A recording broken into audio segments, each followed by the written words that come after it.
Selamat pagi adik-adik. Hari ini kita akan belajar mengenai mengganti cairan infus dan merawat infus. Sebelum kita mulai, saya akan menjelaskan dulu apa sih komponen-komponen dari set infus ini. Mari kita lihat. Baik, adik, ini adalah set infus biasa. Jadi set infus itu ada dua jenis. Ada set infus biasa seperti ini dan juga ada yang namanya blood set atau set infus yang khusus untuk transfusi darah. Kita akan bahas yang set infus biasa. Nanti untuk transfusi darah kalian akan belajar di KMD 1. Ini adalah set infus. Jadi kalau misalnya dikatakan apa itu set infus, ini adalah set infus. Saya akan menjelaskan beberapa bagian dari set infus ini ya adik-adik. Jadi yang paling ujung ini ada tutup. Ini namanya spike. Spike ini untuk menjaga supaya ujung infus ini tetap steril. Jadi ketika nanti kita mengganti infus, harus diingat yang dipegang adalah chamber. Anda dilarang menyentuh bagian ini karena ini adalah bagian steril. Oke, ini adalah spike. Lalu yang berikut ini adalah ini spike cup. Ini namanya spike. Spike ini adalah sering juga disebut sebagai penetrate needle infus. Jadi ini nanti yang akan ditusuk ke cairan infusnya, gitu ya. Bagian yang harus tetap steril. Jadi ini nanti membolongi botol infus sehingga menghubungkan cairan infus dan juga selang infusnya. Begitu. Selanjutnya adalah bagian infus itu tergantung dari mereknya. Kebetulan yang kita pakai ini mereknya adalah Stera Medical. Dia tidak punya air vented. Jadi air vented itu adalah kalau misalnya adik-adik pernah ke rumah sakit, itu ada tempat yang seperti jendela bisa dibuka. Itu namanya air vented. Dan kebetulan pada set infus ini tidak ada. Selanjutnya kita pindah ke daerah yang bening ini, yang kalau misalnya kita lihat di rumah sakit tempat untuk menetes air menetes. Ini namanya drip chamber. Drip chamber ya, jadi dripnya itu berasal dari yang di dalam situ, lalu ada air di sini. Nanti ketika kita memasang infus, kita harus mengisi dulu drip chamber ini dengan air. Caranya adalah dengan menekan seperti itu ya. Kalau nanti di blood infus atau yang infus yang khusus untuk transfusi darah, nanti di dalam sini ada kayak kantong penyaring. Nah, kalau misalnya di set infus yang biasa ini tidak ada. Selanjutnya ada tube atau selang. Ini yang dikatakan selang yang panjang ini. Lalu ada Y injection connector. Jadi ini disebut Y atau Y karena kenapa dikatakan Y? Karena dibentuknya Y. Biasanya ini tempat untuk menyuntik atau menginjeksikan obat atau memasukkan obat. Lalu selanjutnya di paling bawah ini ada jarum seperti ini. Ini disebut needle hook ya. Ini needle hook ini fungsinya untuk kalau misalnya obat ini mau disambungkan dengan vial atau memasukkan obat ke vial, ini nanti bisa disambungkan langsung ke tempat obat.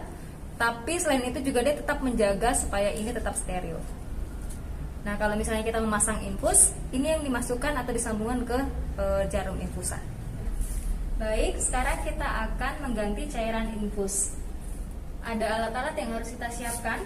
Yang pertama tentu saja cairan infus sesuai dengan kebutuhan atau instruksi dari dokter. Yang saya gunakan saat ini adalah NaCl. Tulisannya di sini adalah sodium chloride, atau bisa ringelaktat atau RL, bisa juga dextrose. Nanti silakan dilihat di labelnya ini ya.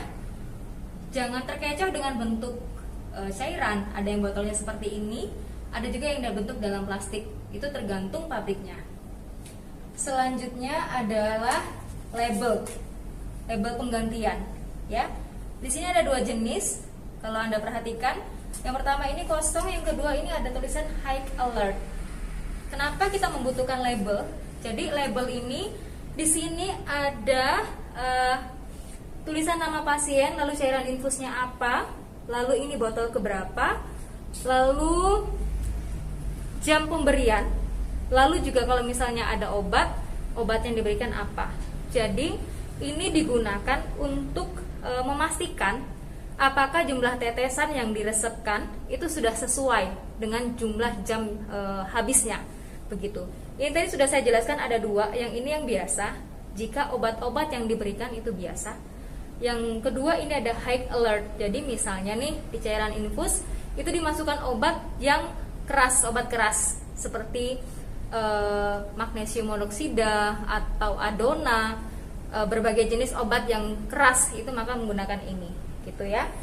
Tidak semua cairan infus itu dimasukkan obat, tetapi label ini tetap kita tempelkan. Jadi selain untuk memberi keterangan apakah ada obat yang dimasukkan, yang kedua fungsi label ini tadi untuk menulis jam berapa sih infus ini diberikan, lalu jam berapa habisnya, sehingga kita bisa mengontrol apakah tetesan infus itu sudah sesuai dengan yang diresepkan oleh dokter, gitu ya.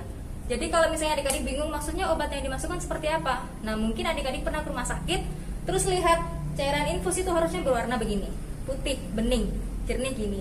Nah tapi kalau misalnya kok ada yang warnanya kuning, pink gitu, itu berarti cairan infus itu diberi obat, itu maksudnya. Oke, selanjutnya jam tangan. Ini penting sekali, lalu ingat jam tangannya bukan mengenai harga atau merek, akan tetapi jam tangannya harus yang analog atau ada detiknya. Ya, jadi kita nanti menghitung tetesan infus menggunakan ini jam tangan. Jadi penting. Lalu yang berikutnya adalah pulpen, jelas untuk menulis label tadi. Lalu ada kapas alkohol.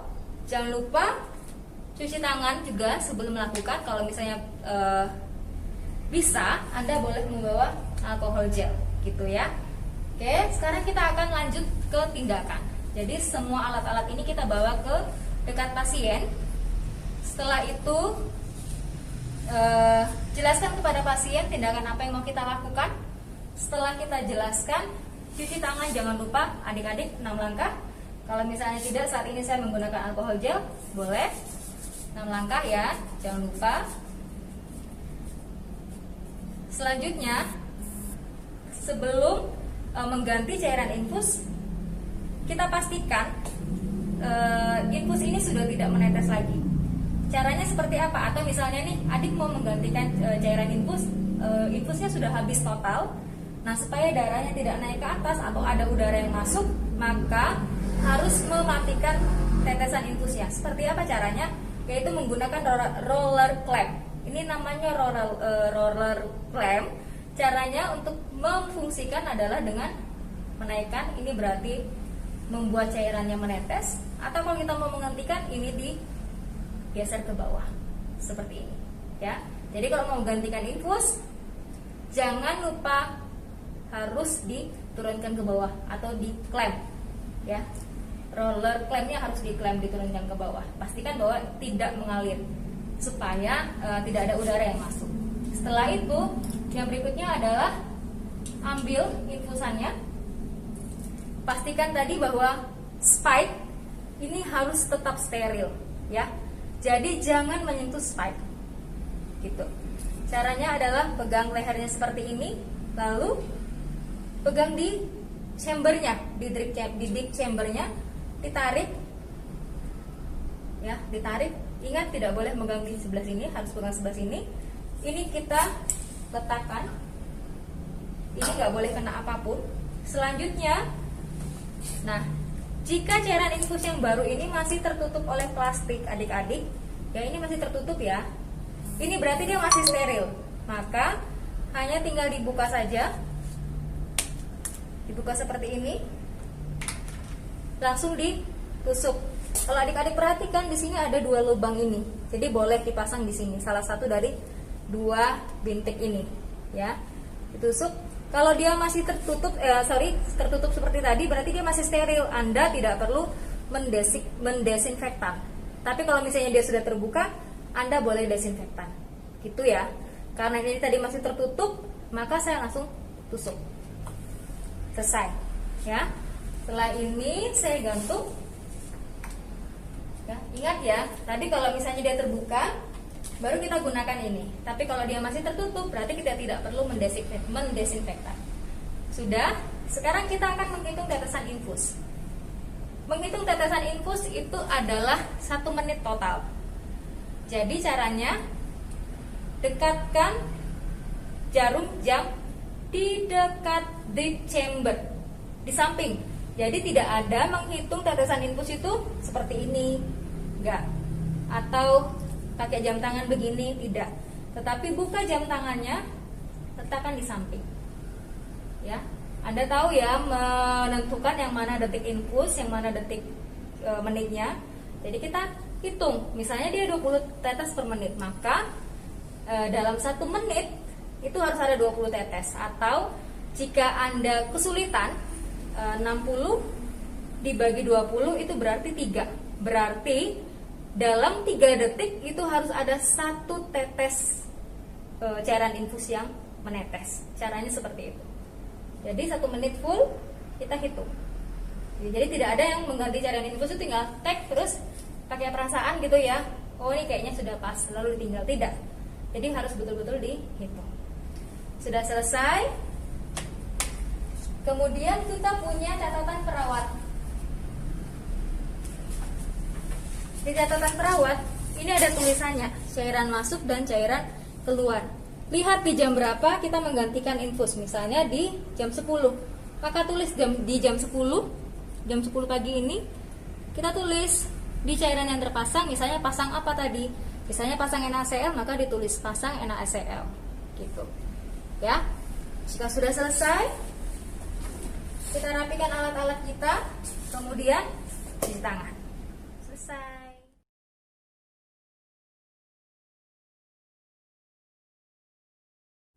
Adik-adik, kita akan lanjut dengan merawat luka infus. Ya, jadi ini adalah tempat penusukan infus. Nah, ini harus dirawat. Kenapa? Karena namanya juga kulit ini dilukai, maka resiko tinggi terjadinya infeksi. Sehingga jika kotor, basah, atau misalnya sudah 2 hari gitu ya, kita harus mengganti kasanya ini atau plesternya ini supaya tidak terjadi infeksi. Nah, alat-alat yang dibutuhkan adalah yang pertama ada plester. Nah, sekarang sudah lebih maju ya. Sekarang sudah ada plester yang sudah dilengkapi dengan kasa steril di dalamnya. Ini Dermafix, ini adalah merek saja, banyak ya, ada Lecomed, ada Dermafix, banyak. Yang pasti ini adalah plester infus ya. Kita siapkan 2, 1 boleh, akan tetapi lebih kuat jika 2. Selanjutnya adalah kasa steril ya. Kalau ternyata di sekitar luka infusnya itu ada bekas darah penusukan yang tidak dibersihkan, maka akan kita bersihkan, atau ada rembesan air gitu ya, kita bersihkan. Fungsi yang kedua adalah plester. Plester ini lengket dengan kulit. Ketika kita buka itu akan sakit, maka untuk mengurangi rasa sakit kita akan membasahi kasa ini dengan kasa alkohol ini atau kapas alkohol ini. Yang berikut adalah handscoon, karena ini adalah tindakan yang beresiko bagi perawat untuk menyentuh cairan tubuh pasien gitu ya, darah ya. Maka kita harus pakai handscoon sebagai alat pelindung diri kita. Selanjutnya ada bengkok ya, atau piala ginjal. Ini adalah tempat sampah. Jadi nanti setelah kita ganti, semua barang kita buang di sini. Yang terakhir, saya siapkan kapas alkohol. Tapi jika tidak ada, nggak masalah. Yang penting cuci tangan. Pokoknya intinya harus cuci tangan. Nah, sebelum melakukan tindakan, pastikan kenyamanan pasien dengan menjelaskan apa nih tujuannya. Jangan tiba-tiba datang langsung pegang gitu ya. Nanti pasiennya akan kaget. Maka kita jelaskan apa tindakan yang mau kita lakukan. Bawa alat-alat ke dekat pasien supaya Anda tidak repot. Berikutnya, jika pasien ini berada di ruangan bersama pasien yang lain, tutup scarumnya atau ini, kain ini ya, supaya privasi pasien itu tetap terjaga. Lalu berikutnya adalah cuci tangan 6 langkah ya. Setelah cuci tangan, kalau misalnya pakai alkohol gel boleh. Saya saat ini pakai alkohol gel ya adik-adik. 6 langkah jangan lupa. Oke. Selanjutnya adalah gunakan handscoon.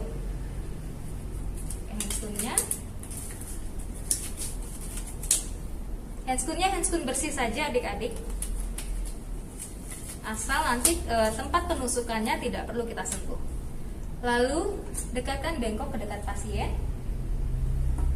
begitu juga dengan alat-alat yang lain. Sekarang, supaya nanti pekerjaanmu tidak susah karena kamu sendiri, silakan dibuka dulu. Nah, perhatikan untuk membuka di sini ada tulisan buka di sini. Maka buka. Oke. Nah, ini tadi yang saya katakan. Di dalamnya sudah ada kasa steril. Jadi kita tidak butuh kasa steril lagi. Sudah, kita buka supaya memudahkan pekerjaan nanti karena kita hanya sendiri. Nah, selanjutnya seperti yang sudah saya jelaskan tadi, kita basahi dulu plesternya supaya tidak sakit.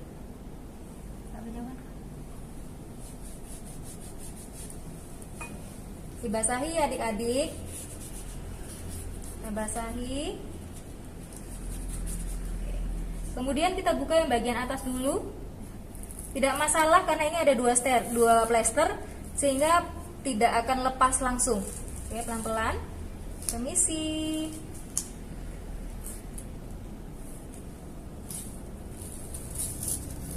Oke. Selanjutnya pegang di sini ya adik-adik. Jangan sampai infus ini tercabut karena kalau tercabut berarti kita harus pasang lagi. Pasien-pasiennya akan kesakitan. Oke. Permisi.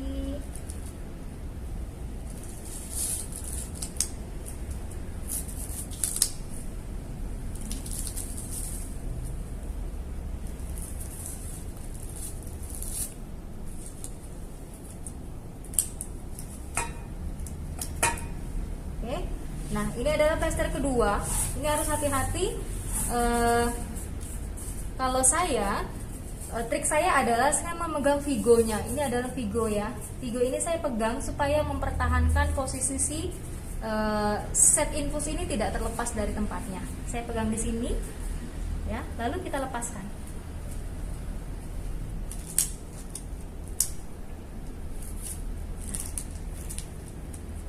Jika Anda melihat bahwa ini kayaknya plesternya udah nggak lengket lagi nih, jadi saya tidak perlu lagi membasahi. Ini boleh saya buang. Saya siapkan yang kedua, yang untuk membersihkan daerah sekitar luka infus. Saya siapkan, ini baru ya. Oke. Lihat tangan saya pegang vigonya dan pegang selangnya, ya. Permisi. Kenapa? Karena hanya ini yang melekatkan jarum infus. Selang infus ini di kulitnya pasien. Jadi jangan sampai terlepas. Saya pegang. Permisi. Oke.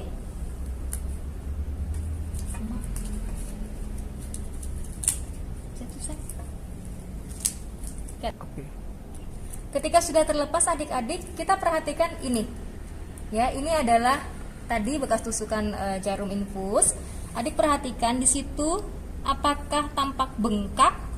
Apakah tampak perubahan warna, ya? Lalu yang berikutnya, apakah ketika kita sentuh pasiennya sakit atau tidak, gitu ya? Itu diperhatikan tanda-tanda infeksi, bengkak, merah, ya, atau pasiennya mengeluh nyeri, ya. Kita dengarkan keluhan pasien. Lalu kalau misalnya ada bekas darah, gunakan tadi kapas yang baru, kita bersihkan pelan-pelan saja, ya, pelan-pelan. Oke. Sudah selesai, sudah bersih, kita akan pasang plester yang baru. Ini tadi sudah saya buka, karena saya kerja sendiri, sudah saya buka. Kemudian, buka dulu yang bagian bawah. Dibuka. Nah, yang bagian atasnya jangan dibuka dulu, nanti lengket di tangan. Nah, yang paling penting adalah yang bekas tusukan ini dulu yang terpasang. Kasanya harus menutup luka. Jadi tempelkan dulu kasanya. Nah, baru kita rapikan. Kalau sudah nempel seperti ini kita bisa lepas karena dia nggak akan terlepas. Lalu tinggal ditarik. Ditarik supaya rapi satu-satu saja adik-adik. Oke, seperti ini.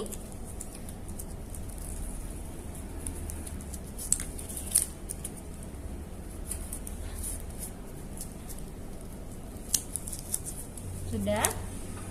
Kemudian baru ditambahkan lagi dengan plester kedua. Boleh menggunakan Leukomed atau Dermafix ini tadi yang bagus. Boleh juga kalau misalnya di rumah sakit kebijakannya menggunakan plester yang biasa atau yang disebut lipafik yang putih yang biasa itu yang tanpa kasa, nggak apa-apa. Pokoknya yang mana saja, yang penting tadi prinsipnya adalah kasa yang steril ini tadi kita sudah menutup luka yang di dalam sini. Yang ini tinggal dipasang seperti ini. Taram.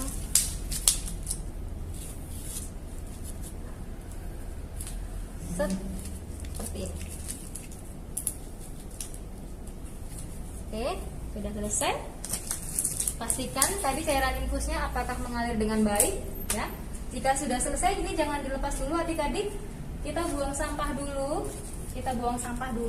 Setelah buang sampah baru lepas handphone yang terakhir.